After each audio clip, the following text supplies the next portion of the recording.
বাসার ধোয়াধুয়ির কাজগুলো দেখে মনে হচ্ছে আমার মেয়েরাই বলতেছিল, মা মনে হচ্ছে নদী থেকে বাসাটা চুবিয়ে নিয়ে আসি। হ্যালো এভরিওয়ান, আসসালামু আলাইকুম। সবাইকে জানাচ্ছি পবিত্র মাহে রমজানের শুভেচ্ছা। দেখতে দেখতে কিন্তু রমজান মাস একেবারেই শেষ হয়ে গেল। তো কেমন আছেন আমার সকল প্রিয় আপু ভাইয়ারা? আশা রাখছি কাছে দূরে দেশ এবং দেশের বাইরে যে যে প্রান্ত থেকে আজকে আমার নতুন আরেকটি ব্লগ ভিডিও দেখছেন, আল্লাহর অশেষ রহমতে সবাই বেশ ভালো আছেন। আমি বিথি, আলহামদুলিল্লাহ আমিও খুব ভালো আছি পরিবার পরিজন নিয়ে। তো এই ভিডিওগুলো কিন্তু আমার আরও 2 দিন আগের করা, তবে রেগুলারই কিন্তু আমি ভিডিও দিচ্ছি। তবে কাজ যেহেতু অনেক কাজ করেছি, একটা কাজও কিন্তু আমি ভিডিও করতে বন্ধ করিনি। তবে সবগুলো কাজ যেহেতু আমি করেছি, তাই ভাবলাম যে আমার প্রিয় আপু ভাইয়াদের সাথে ভিডিওগুলো শেয়ার করে দেই। আজকে চাঁদ রাত, অনেক আপুরাই ভাবতে পারেন যে বিথি আপু চাঁদ রাতের দিনও এত কাজ করছে, তবে কাজ কিন্তু আরও আছে। তো আমি সবগুলো ভিডিও আশা করছি যে ধীরে ধীরে দিয়ে দিব। তো যাই হোক, সকালবেলা উঠে এখানে আগে তেলাপিয়া মাছটা রান্না করে নিচ্ছি। তো মাছটা আমি একদম মশলা মাখিয়ে ডিপ ফ্রিজে রেখে দিয়েছিলাম, আর রাতের বেলায় মাছটা নামিয়ে রেখেছিলাম, কারণ জবার আব্বু যেহেতু ভাত খাবে। তো এখনও ঘুমাচ্ছে, তো ভাবলাম যে আগে মাছটাই রান্না করে ফেলি। তো এখানে 3 পিস মাছ ছিল, তো 3 পিস মাছই আমি একসাথে ভুনা করে নিচ্ছি। রান্নার কাজগুলো শেষ করে এরপর আমি আমার বাসার ক্লিনিংয়ের কাজে নামবো। তো আমার বাসার এই ক্লিনিংয়ের কাজগুলো দেখে আমার ছোট মেয়ে বলতেছিল যে মা মনে হচ্ছে কি একেবারে আমাদের পুরো বাসাটাকে একেবারে নদীর জলে নিয়ে চুবিয়ে নিয়ে আসি, তাহলে হয়তো বা মনের মতো করে বাসাটা পরিষ্কার পরিচ্ছন্ন হবে। তো আমার না এই কথাটা শুনে খুব হাসি পাচ্ছিল। আসলে যেহেতু একটা মাস আমি কাজ ঠিকই পরিষ্কার পরিচ্ছন্নের কাজ করেছি, তবে ওইভাবে যে ডিপ ক্লিনের যে কাজগুলো ওইভাবে কিন্তু কাজগুলো করতে পারিনি। আর যেহেতু একদম রোজা শেষের দিকে কাজগুলোতে হাত দিয়েছি, তো কাজগুলো করতে করতে আমার অনেকটা দেরি হয়ে গিয়েছে। তবে আলহামদুলিল্লাহ এবার কিন্তু আমার 2টা মেয়ে আমাকে কাজে সাহায্য করেছে। সবসময় যদিও কাজে সাহায্য করে জুই বেশি, এবার কিন্তু জবাও আমাকে অনেক কাজে হেল্প করেছে। তো যাই হোক, মেয়েরা আছে বলেই অনেকটা শান্তিতে স্বস্তিতে একদম বাসার ডিপ ক্লিনিংয়ের কাজগুলো করতে পেরেছি। আসলে মেয়েরা হচ্ছে কি বলবো যে মায়ের বড় একটা হাতিয়ার। তো আমাদের যাদের মেয়ে আছে আমার মনে হয় তাদের মতো সুকপাল আর কারো নেই, কারণ মেয়ে থাকলে কত যে শান্তি একটা মায়ের। তো এদিক থেকে আমি কথা বলতে বলতে কিন্তু মাছটা ভুনা করে নিলাম, আর ওই পাশে আমি 1 পাতিলা পানি বসিয়ে রেখেছি। এদিক থেকে কিন্তু 2 মেয়ে ঘুম থেকে উঠে গিয়েছে। তো 2 মেয়ে বলতেছিল যে মা তাড়াতাড়ি রান্না শেষ করো, তাড়াতাড়ি কাজ শেষ করে ফেলবো। এদিক থেকে কিন্তু আমার যেহেতু এটা আরও 2-3 দিনের আগের ভিডিও, আর কি 3 দিনের আগের ভিডিও, তো আমি ছোলা ভিজিয়ে রেখেছিলাম তো ইফতারি বানাবো বলে। তো এখানে রাতের বেলায় ছোলাটা ভিজিয়ে রেখেছিলাম, তো ছোলাটা এখন সিদ্ধ দিয়ে দিচ্ছি। তবে দেখেন 2-3 দিনের আগের ভিডিও, চাঁদ রাতের দিন যাচ্ছে। তো যেহেতু রেগুলার ভিডিও শেয়ার করি, তো প্রতিদিনের ভিডিও তো প্রতিদিন ওইভাবে আর শেয়ার করা সম্ভব না। তো আমি প্রেশার কুকারে ছোলাটা সিদ্ধ দিয়ে দিলাম, আর এই পাশ থেকে আমি একটু জিরার গুঁড়া দিয়ে দিলাম। ঈদ আসলে আমাদের প্রতিটা মুসলমানের ঘরে মনে হয় যে ঈদের আমেজ যেন একদম মার্কেটে ভরপুর থাকবে, তার সাথে ঘরের পরিষ্কার পরিচ্ছন্নের কাজগুলোও থাকবে। তবে এগুলো দেখি না বেশি ভালো লাগে। তো এদিক থেকে কিন্তু আমার প্রেশার কুকারে ছোলাটা সিদ্ধ হয়ে গিয়েছে। তো আমি 3টা সিটি আর কি দিয়ে নিয়েছি। আর রাতের বেলা যেহেতু ছোলাটা ভিজানো ছিল, তো ছোলাটা সিদ্ধ হতে কিন্তু সময় লাগেনি। আর ছোলার সাথে আমি কোনো আলু সিদ্ধ করিনি, কারণ ছোলাটা এবার আলু না দেওয়ার কারণ হচ্ছে যে আলু না ডিপ ফ্রিজে রেখে দিলে ওইভাবে খেতে ভালো লাগে না। তো আমি আর কি ছোলাটা ভুনা করার সময় একটু বেসন দিয়ে দিলেই হবে। আবারও 1 পাতিলা গরম পানি বসিয়ে দিয়েছি। তো আমি দেখা যায় কি আমার 2 বেডরুমের দেখা যায় চাদর, তারপরে চাদরের নিচে যে কাঁথাগুলো বিছানো থাকে ওগুলো কিন্তু আমি এক এক করে সব ধুয়ে নিচ্ছি। এত প্রচুর পরিমাণে আমি কাজ করেছি, তারপরেও কিন্তু আমি কাজ শেষ করতে পারিনি।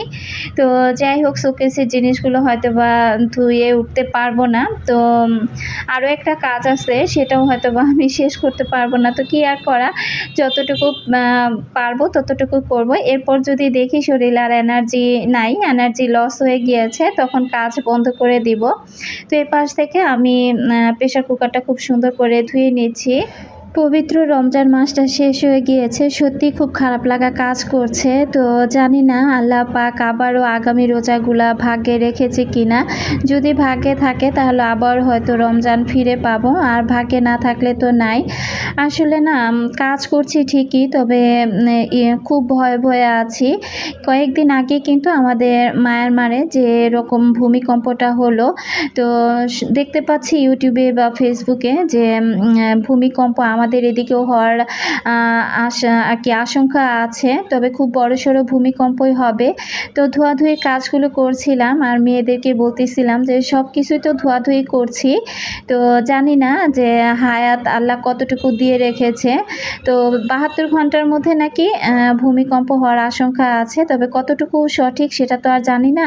তো এগুলোই আর কি মেয়ের সাথে বলাবলি করছিলাম আর বলতেছিলাম ধোয়াধুয়ি করে পরিষ্কার পরিচ্ছন্ন করে ভূমিকম্প হলে তখন যে কি আছে কপালে আল্লাহই ভালো জানে। আসলে আর বাঁচবো কি বাঁচবো না সেটাও জানি না। তো এগুলা নিয়ে মেয়েরাও বলতেছিল যে মা আল্লাহর কাছে দোয়া করো, আল্লাহ যেন এরকম বড়সড় কোনো বিপদ না দেয়।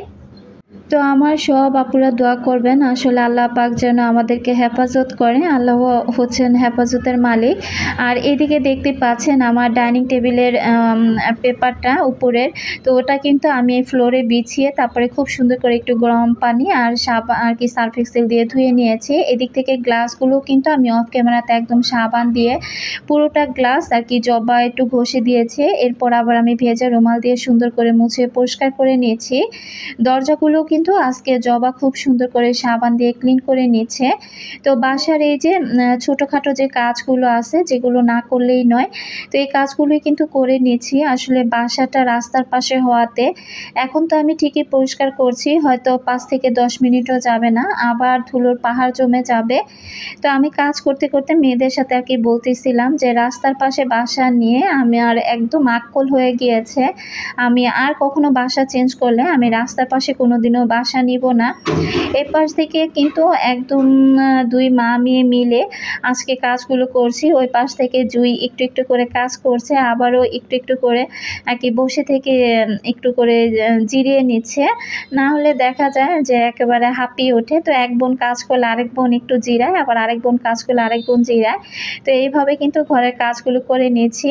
তো আমি তো আর বসে থাকতে পারি না, কারণ আমি বসে থাকলে ওরা একেবারেই বসে যাবে। তো এই রুমের থাই গ্লাসটাও খুব সুন্দর করে ক্লিন করে একদম নিচের যে থাই গ্লাসটা টান দিলে এদিকে কিন্তু অনেক ধুলাবালি জমে। তো এটাও কিন্তু একদম খুব সুন্দর করে আমি রুমাল দিয়ে পরিষ্কার করে নিলাম। আর সুইচ বোর্ডগুলো জবা কি করেছে, একটু সাবান এই রুমালটার মধ্যে মাখিয়ে আর আমার হাতে বানানো সেই ক্লিনজারটা এই দুইটা মিক্সার করে কিন্তু এই যে লাইটের যে সুইচ বোর্ডগুলো আছে এগুলো পরিষ্কার করেছে, তারপর লাইটের হোল্ডারগুলো পরিষ্কার করেছে, তার সাথে লাইটটাও কিন্তু পরিষ্কার করেছে। আর আজকে আমি আর কি বাসার ফ্যানগুলো খুব সুন্দর করে সবগুলো একসাথে ক্লিন করে নিয়েছি। তবে একটা ফ্যান পরিষ্কার করা দেখিয়েছি ঠিকই, তবে অন্যান্য বাকি 2টা ফ্যানও কিন্তু আমি পরিষ্কার করেছি। তো আজকে 2 বোনই বলতেছিল যে দাও এই কাজগুলো আমি করি, আমাকে আর কি করতে দিচ্ছিল না। তবে আমি অন্য যে কাজগুলো ছিল তাদের পাশাপাশি আর কি আমি সেগুলোই করছিলাম। তো আমি বললাম যাই হোক, আল্লাহ রহমত করেছে যে আমার বড় মেয়েকে আল্লাহ সুমতি দান করেছে। খুব সুন্দর করে আজকে সে মনের আনন্দ নিয়ে সে কাজগুলো করছে। আর কাজ করতে করতে কিন্তু অনেক দুষ্টামিও করতেছিল। তো আমি মাঝে মাঝে একটু রেগে গেলেও আবার আমাকে একটু হাসায়। তো এভাবে কিন্তু ৩ মা মেয়ে সংসারের কাজগুলো করেছি। আমার অনেক আপুরা আন্টিরা বলতে পারেন যে এই মেয়েটা এত কাজ করে, কাজ করতে করতে মনে হয় পাগল হয়ে যাবে। তবে বিশ্বাস করেন আপুরা, যেহেতু ঈদের সময় বাসায় আসি আর এই কাজগুলো না করলে আমি সত্যিই একদম মন থেকে স্বস্তি পাবো না। তো সুইচ বোর্ডগুলো কিন্তু দেখিয়ে দিলাম যে কতটা চকচকে হয়েছে, আর এগুলো আমি ধুয়ে দিয়েছিলাম। তো এগুলো যেহেতু শুকিয়ে গিয়েছে সব কিছু আমি ভাঁজ করে এখন আর কি রেখে দিচ্ছি। সম্পূর্ণ ক্লিনিংয়ের কাজ শেষ না হওয়া পর্যন্ত এগুলো আমি কোনো কিছুই আর কি এখন কোনো জায়গায় বিছিয়ে দিব না। একদিক থেকে ধুচ্ছি, আরেক দিক থেকে শুকিয়ে যাওয়ার সাথে সাথে এভাবে ভাঁজ করে আমি একদিকে একদম পালা দিয়ে তারপরে রেখে দিচ্ছি। এই যে দেখেন সব ভাঁজ করে করে এই সোফার উপরেই কিন্তু আমি জমিয়ে নিচ্ছি। তো মোটামুটি ঘরের যত রকমের কাজ আছে সেগুলো শেষ। তো এখন চলে এসেছি আমার কিচেনে। তো কিচেনের এই যে র্যাকগুলো আছে, তো এগুলো কিন্তু ২-১ দিন পরপরই আমি ক্লিন করি। তো ভাবলাম যে আজকে কিচেনটাকে আজকে না আর কি আগামীকাল কিচেনটাকে একটু অন্যভাবে, পুরো কিচেনটাকে ধুয়ে মুছে আবার একটু অন্যভাবে গুছিয়ে নিব।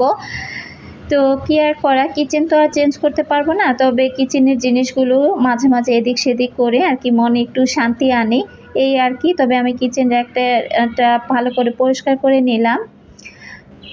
আর হাতে যেহেতু একটু সময় ছিল তো ভাবলাম যে অন্যান্য যে যতটুকু কাজ আর কি পারি সেগুলো আমি গুছিয়ে করে ফেলি। এই কিচেনের অর্ধেকটা কাজ আজকে গুছিয়ে রাখলে দেখা যায় আগামীকালকের কাজগুলো একটু সহজ হয়ে যাবে। আর এই জারগুলো কিন্তু আমি অফ ক্যামেরাতে খুব সুন্দর করে মুছে নিয়েছি। আর এই কর্নারে এই যে র্যাকটা দেখতে পাচ্ছেন, এই র্যাকটাও আমি এখান থেকে এখন সরিয়ে নিব। এই র্যাকটাও ধুয়ে দিব, সাথে সাথে এই যতগুলো জার আছে এই জারগুলো পরিষ্কার করব। আর যে লাইটটা লাগানো আছে লাইটটাও এখান থেকে আমি সরিয়ে নেব, আর্টিফিশিয়াল পাতা এগুলো আমি আর কি ধুয়ে ফেলবো। জারগুলো অবস্থা দেখতে পাচ্ছেন, ধুলো পড়ে একদম অবস্থা খারাপ হয়ে গিয়েছে। তো এগুলো আর ভিতর থেকে তো মাজা ঘষা করা সম্ভব না। মুখাগুলো একদম ভালো করে টাইট করে লাগিয়ে এরপর আমি উপর থেকে আর কি এগুলো ক্লিন করে নিচ্ছি। আমার মা আমার রুমে এসে দেখতেছিল যে আমার ২ মেয়ে আমাকে সব কাজে হেল্প করছে। তখন মা বলতেছিল যে তুমি তো আমার ঘরে একটা কাজ করো, আমাকে ভাত খাওয়াওনি, অথচ তোমার মেয়েরা তোমাকে কত কাজে হেল্প করে। তো এটা শুনে না আমি মার সাথে একটু রাগ করছিলাম, কারণ ছোটবেলা যখন ভাড়া বাসায় ছিলাম তখন কিন্তু আমাদের টিউবওয়েল ছিল আর কি, চাপকল ছিল। মা কিন্তু আমার মতোই আমার মা অনেক পরিষ্কার পরিচ্ছন্ন। প্রতি মাসে দেখা যেত কি সে ধোয়াধুয়ির কাজগুলো করতো, আর কল চাপতে চাপতে আমাদের ২ বোনের অবস্থা খারাপ হয়ে যেত। আর এত প্রচুর পরিমাণে কাপড় ধুতো, আর চাপকল চেপে কাপড় ধোয়া কতগুলো পানির প্রয়োজন পড়ে। এগুলো আর কি আমি মাকে বলতেছিলাম যে তুমি যখন কাজ করতে এতগুলো পানি তোমাকে কে চেপে দিত। তো এগুলো শুনে আর কি আমার মেয়েরাও হাসতেছিল। তো মা বলতেছে আমি এখন একা হয়ে গিয়েছি, আমার কাজগুলো তো আমার একাই করতে হয়। তো মাকে বলতেছিলাম যে এমন একটা সময় আমারও আল্লাহ কোনো দিন দেবে, আমিও হয়তো এমন একা হয়ে যাব, তখন ওই তোমার গল্প আমাকেও করতে হবে, কিছুই করার নেই, আসলে দুনিয়ার নিয়মটাই এরকম। তো আসলে আমি জানি না এই পর্যন্ত ধৈর্য সহকারে আমার কোন কোন আপুরা আমার সাথে আছেন আর আমার বকবকগুলো শুনে যাচ্ছেন। সব আপুরা তো ঈদের আমেজে একদম টইটুম্বুর যার যার গন্তব্যে গিয়ে। তবে আমি বিথি কিন্তু ঘরের কাজগুলো এখনও শেষ করতে পারিনি, আমি কাজ করেই যাচ্ছি। তো আমার কাজগুলো দেখে আমার মা ২ মেয়েকে বলতেছিল যে ঘরের এই কাজকর্ম শেষ হলে ১ সপ্তাহ ঘরে যেন আমার ২ মেয়ের ১ মেয়েও কোনো কাজে হাত না দেয়, যা কাজ থাকবে সেগুলো যেন আমি একাই করি। আসলে নানীরা মনে হয় এমনই হয়, নাতিদের কাজকর্ম দেখলে বা কষ্ট দেখলে তাদের একটু দরদ বেশিই হয়। তো আমি এগুলো শুনে আর কি হাসতেছিলাম আমার মায়ের সাথে। তো এটা আমি একটু ক্লিনজার দিয়ে গরম পানি দিয়ে একটু খুব সুন্দর করে ধুয়ে নিলাম। আর যতটুকু পারছি কিচেনের যে ধোয়াধুয়ির কাজগুলো এগুলো আমি আজকে আর কি একটু এগিয়ে রাখছি, আগামীকাল যেহেতু কিচেনটা পরিষ্কার করব। তো আগামীকাল কিন্তু পবিত্র ঈদ উল ফিতর, তবে ঈদের ভিডিওগুলো হয়তো বা আরও কয়েকদিন পরে যাবে। তো আমি কাজগুলো করতে থাকি, ভাবলাম এত কষ্ট করে এই কাজগুলো আমি করেছি, আর এগুলো যদি শেয়ার না করি তাহলে আমার কষ্টগুলো বৃথা যাবে। তাই আর কি ভাবলাম যে না, কাজগুলো করেই নেই।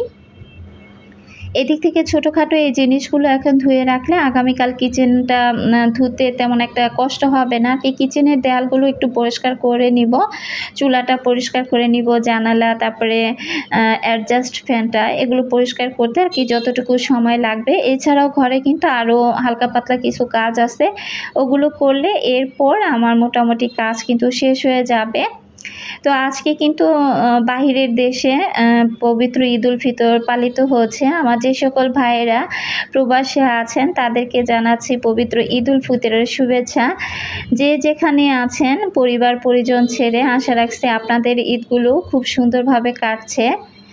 সবাই খুব ভালোভাবে ঈদগুলো কাটান পরিবারের সাথে। কিন্তু সবাই দেখলাম যে ফোনে কথা বলছে, যেমন আমার ভাই আমাদের সাথে কিন্তু ফোনে আজকে অনেকবার ফোন দিয়েছে, অনেকবার ভিডিও কলে কথা বলেছে, কি রান্না বান্না করেছে, কি খাচ্ছে, কোথায় যাচ্ছে, সব কিছুই কিন্তু ভিডিও কলে একটু পরপর শেয়ার করছে আর কি আমাদেরকে ভিডিও কলে ফোন দিচ্ছিল আর দেখাচ্ছিল। তো খুবই ভালো লাগছিল। আসলে প্রবাস জীবনটা কিন্তু অনেক কষ্টের একটা জীবন। যারা প্রবাসে থাকে তাদের ফ্যামিলি জানে যে যার আত্মীয় স্বজন প্রবাসে থাকে সেটা কতটা একটা আত্মীয় স্বজনের জন্য কষ্ট বা একটা প্রবাসীর জন্য কষ্ট।